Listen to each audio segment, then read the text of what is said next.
to mind a Christmas story about a fellow by the name of Rick Bragg. Now, Rick says, I must have been about 9 years old, too dignified to sit on Santa's lap at the Mason's department store in Addison, Alabama. But still young enough to ask, please, please, please. I sure would like a G.I. Joe. You're too old to play with dolls, my brother said. Sam just hissed at me in that way. Sam was never a child. My kin liked to say the day he was born, he just dusted himself off and walked right out of the delivery room himself. Walked on home. I told him, I said, G.I. Joe ain't no doll. Is too, Sam said. I said, it ain't. I said. I was about to pinch him when my mother tugged me away to marvel at the fake snow around his ear with pipe cleaners for antlers we've all seen. Sam marched up to Santa like a little band, presumably to ask for a chainsaw and some shotgun shells. I said, you think I'll get it, Mom? You think I'll get it? She was taking in laundry back then, cleaning houses when she could. Christmas to her was a time of great fear.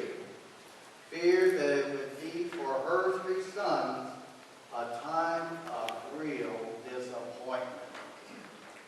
I don't know, hon, she said, using the other hand to hold back my little brother's arm, taking one look at that odd-looking man in a red suit and tried to run for the high country.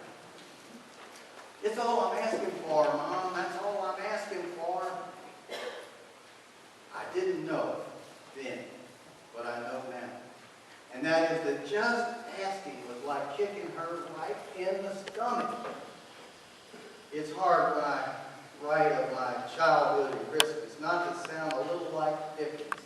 I'm not saying that I write that well, just that Christmas for me as a boy was always a kind of a seesaw of gloom and glee.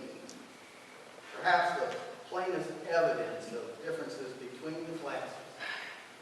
A G.I. Joe was a dear thing. It was a real joy, and yet I knew it was more than my mother made in 2 days of work. But I suppose when I think back about those times now that the disappointment seemed to lose shape in my mind. And I find instead things that seem, at least in my mind, in my second 50 years, much more like miracles taking place. The next day, I moped into my Aunt Juanita's kitchen. Now, Aunt Juanita, she was a tiny woman who could swing a hammer just like a man. She was that kind of woman. And she helped raise me. She fed me peanut butter cookies and fried chicken. Not necessarily in that order, but that's what she fed me nonetheless. What's Sandy bringing you? She asked. I said, well, I wanted a G.I. Joe, but Sam said that just girls play with dolls, and I ain't no girl, so I reckon I don't want one. Well, much to my surprise, a few days later, I saw a box underneath the tree, and it had my name on it. She wrapped it in thin paper. Thin enough for me to sneak up there and take a look at that box that I could see through the paper. And guess what?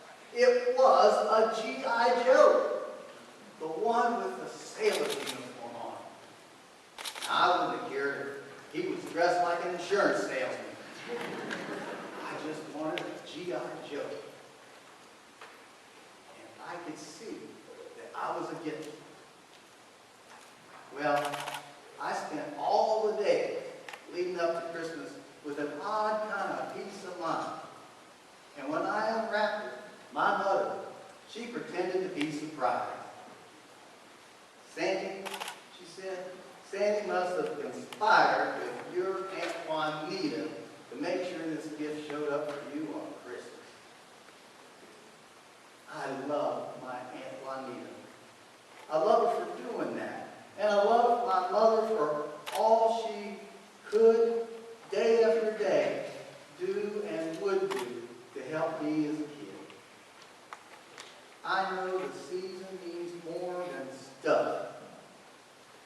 Now, that might be even wrong to call such things miracles. But what happened to me on that Christmas day was a miracle. Even you might say, well, it was a tiny one. The miracle in it, I think, though, was in those two women's hearts. That's where that miracle was. And Rev George says that the miracle of this Christmas, and in all the Christmases that will follow, the miracle of Christmas is in your heart.